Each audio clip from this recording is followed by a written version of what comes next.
Good day mga lods.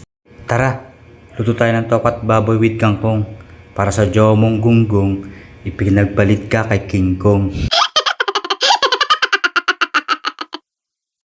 At ikaw naman ay bulong ng bulong, panikikot ng tumbong, dahil ang jowa mo'y may kurikong.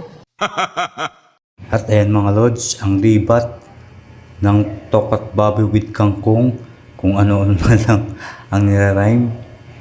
Content pa more talaga.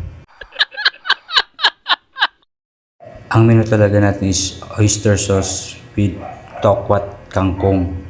Dahil nag-iisa na lang yung tokwa sa binibila namin, dinagdagan ko na lang ito ng baboy. At ayan mga lods, luto na. Tara, kain na. Di yan masarap, pero pwede na. Salamat sa panonood mga lods. Hanggang sa muli. Bye-bye.